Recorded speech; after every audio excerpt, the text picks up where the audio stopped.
Hello friends, welcome back to our channel Reaction India. Today with us Tanja Hello. and we are going to react another video of Nepal.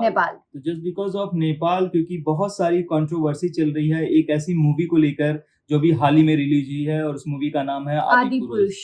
जो प्रभुराम के जो है जीवन पर आधारित movie बताई जा रही है, लेकिन इसको लेकर काफी ज्यादा विरोध हो रहा है इंडिया में ही नहीं पड़ोसी देश नेपाल में भी। नेपाल में भी हो रहा है, कई जगहों पे इस मूवी को बैन करने की भी बात हो रही है और कुछ-कुछ जो इसके डायलॉग्स हैं उस पे बहुत ज़्यादा लोग भड़क रहे हैं अभी कि ऐसा नहीं होना चाहिए था और कुछ-कुछ लोग ये भी कह रहे हैं कि जो श्री राम पर आधारित जो ये मूवी बनाई गई थी, ये मूवी नहीं एक एंटरटेनमेंट बेस बना दिया गया है करके।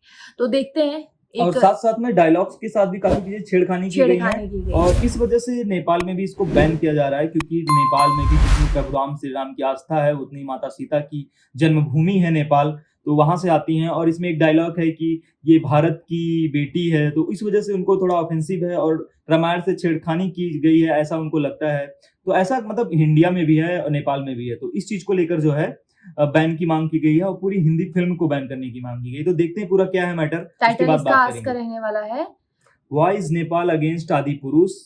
तो देखते हैं पहले Nepal cities ban Hindi films. So let's watch the video.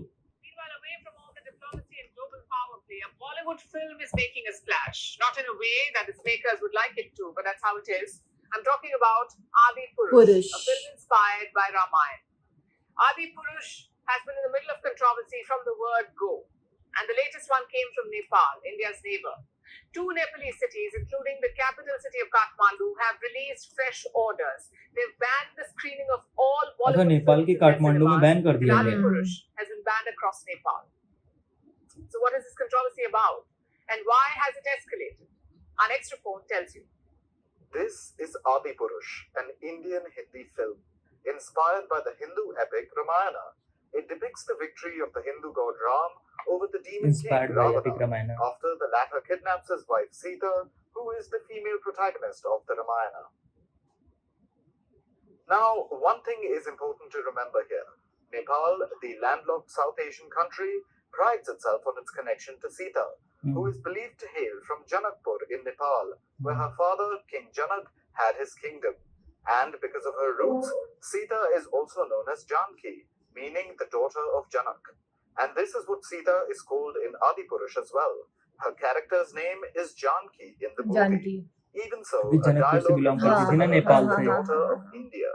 And this has been the root of a controversy in Nepal, especially as Hindus make up about 80% of the country's population.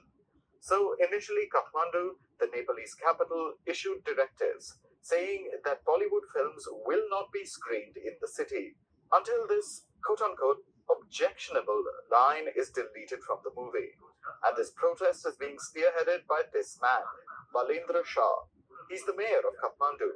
Some 3 days ago, he had given an ultimatum to the makers of Adi Purush, demanding that the controversial dialogue be deleted. हर भारतीय की dialogue है ना, यहाँ पे हर भारतीय हटाना होगा। When the desired change wasn't made, he said, "Defense of Nepal's sovereignty, independence, and self-respect is the first duty of all Nepalese governments, non-governmental organizations, and Nepalese citizens." Then, Shah proceeded to hold the release of all Bollywood movies. But this anger against Adi Purush has spread like wildfire in the country. It began with Kathmandu, and by today morning, Pokhara had followed suit. Now, both the cities have banned Indian Hindi movies. And across the nation, Adi Purush screenings have been barred, including in Dharan, Itahari, Janakpur, Dhangati, and Chitwan. But Adi Purush's fight against controversy is even bigger in his home country, India. Now, Adi Purush is one of the most expensive movies to be made in India. It's also mired in controversy. The film started making headlines months ago when its trailer was released. Viewers mocked cartoon-like graphics and drew similarities to Western shows like Game of Thrones. The depiction of Ramayana's characters in the movie, especially the portrayal of Hanuman, faced the ire of critics, and Adi Purush kicked off a political storm, where across the ideological spectrum, many leaders came forward to protest the film. There were reports of sporadic protests against the movie. But now, anger is crossing national boundaries onto Nepal, adding to a list of disputes between the two countries. like the unresolved Kalapani territorial dispute or the Akhand Bharat mural in the new Parliament of India, which was criticized by Nepalese leaders.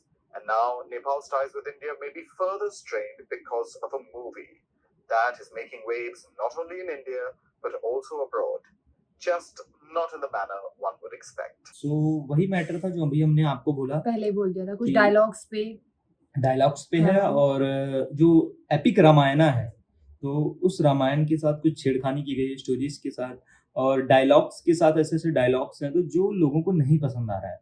और ये चीज है कि लोग India एक ऐसी country है और नेपाल एक ऐसा कंट्री है जहाँ पे लोग गॉड्स को बहुत ज्यादा मानते हैं बहुत और ज्यादा जब उनके इमोशंस के साथ थोड़ा सा भी छेड़खानी हो या उनको जैसा चाहते हैं उनको ऐसा ही, क्योंकि बचपन से हम लोग तस्वीरों में भी भगवान राम को जैसा देखते थे, भगवान माता सीता को जैसे देखते थे, वैसा ही देखना पसंद करते हैं।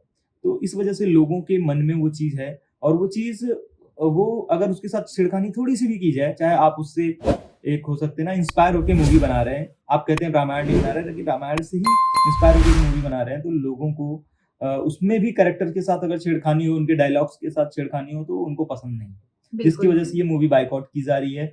और कुछ चीजें कमियां भी हैं इसमें, काफी चीजें हैं लायक हैं तो, लेकिन लोगों की देखो, लोगों के सेंटीमेंट को ध्यान में रख के ही मूवी बननी चाहिए, ऐसा मुझे लगता है। बिल्कुल आपको क्या कहना है यही कहना है कि नेपाल में ऐसी मूवीज अगर बैन की जा रही हैं तो उसका कोई रीजन है और मुझे लगता है इसको मेकर्स को थोड़ा इसको लेकर ना थोड़ा देखना चाहिए, सीरियस होना चाहिए। और खासकर अगर आप हमारे इंडियन हिस्ट्रीज के ऊपर कोई ऐसी मूवी लेके आ रहे हो जो हमारी हिस्ट्री से रिलेटेड है तो उसको अच्छे से पोर्ट्रे करना चाहिए, क्योंकि इसको एक बुजुर्ग इंसान भी देख रहा है, एक यंग भी देख रहा है और एक बच्चा भी देख रहा है। तो उस आधार पे इस मूवी को बनाना चाहिए था। एक्चुअली में जिन भी लोगों का इसमें रिव्यू आ रहा है वो हमने देखा, तो कुछ डायलॉग्स हैं जो नहीं होने चाहिए थे उसमें। आप भी यूट्यूब पे बहुत ज्यादा देख रहे होंगे इस चीज को, बहुत ज्यादा हाईलाइट है मूवी। हालांकि ऐसा है मूवी बहुत अच्छी कमाई कर रही है, ऐसा नहीं है कि मूवी ने तो अपना निकाल लिया जितना उसका बजट था, कमा लिया, लेकिन एक पब्लिक में जो इसका रामायण के तौर पे जो रिव्यू जाना चाहिए था वो नहीं, क्योंकि देखो मूवी ने 200 करोड़ के ओटीटी पे बेचा होगा, अपने राइट्स को ओटीटी पे 200 करोड़ का उसने टीवी पे सैटेलाइट पे बेचा होगा, 400 करोड़ गए, 300 करोड़ उसने कमाए, 700 करोड़ उसके निकल गए, जितनी उसने लगाई उतना उसको आ गया इनकम। बट वही है ना तो कि इनकम आ गया, लेकिन इन सेंटिमेंट का क्या हुआ? मूवी लॉस में नहीं है, मूवी तो अपना निकाल लिया जितना रिकवर था उसका। बट आम इंसान के जो आत्मविश्वास को मैं कहूंगी कि ठेस पहुंची है इससे थोड़ा बहुत, क्योंकि देखो दिक्कत जिस तरीके से रामायण पहले देखी गई थी, रामायण को जिस तरीके से लोग समझते थे, आज भी सागर की रामायण थी, जो पहले की रामायण थी, जो सभी लोगों ने देखा होगा, आज भी उन लोगों को ना एक भगवान के रूप में लोग देखते हैं। जब भी मतलब उनके सामने कोई जाता है तो वो लोग खुद बोलते हैं कि लोग हमें देख के हेलो हाय नहीं बोलते, हमें प्रणाम बोलते हैं। अभी एक माता सीता की वीडियो वायरल हुई थी, जो माता सीता का जिन्होंने रोल किया था तो वो नेपाल गई थी, नाम है उनका, हाँ वो नेपाल गई थी। तो नेपाल में जाते वक्त उनको पानी पिलाया, उनको गिफ्ट दिया गया कि बेटी जब घर से जाती है तो खाली हाथ नहीं जाती, वो रोने लग गई। तो उन्होंने अभी एक पोस्ट भी इंस्टाग्राम पे डाला हुआ है और उन्होंने उसमें लिखा हुआ था कि मतलब आदि पुरुष के रिलीज होने के बाद उन्होंने वो पोस्ट डाला, उन्होंने कहा कि पब्लिक की डिमांड थी करके, तब उन्होंने जाके वो पोस्ट डाला था। और उन्होंने बोला भी था कि लोग अभी भी मतलब उनको जाके प्रणाम करते हैं, इतनी श्रद्धा है लोगों की रामायण के प्रति, हम लोगों के प्रति, मतलब हमें अब भगवान के रूप में वो लोग देखते हैं करके। तो आस्था इस तरीके से है लोगों की और लोग वही देखना ज्यादा पसंद करते हैं। मुझे लगता है कि लोगों को ना कि ठीक है आप रामायण के ऊपर मूवी बना रहे हैं, अगर आप कहते हैं रामायण नहीं है, हमने रामायण से इंस्पायर्ड होके एक स्टोरी बनाई है, तो ठीक है आप कैरेक्टर को जस्टिफाई तो करो, जो दर्शकों को पसंद है। दर्शकों को पसंद ही नहीं आ रही तो कैरेक्टर जस्टिफाई करने का क्या मतलब बनता है? बिल्कुल, हम मिलेंगे आपको एक नई वीडियो के साथ, तब तक के लिए बाय बाय।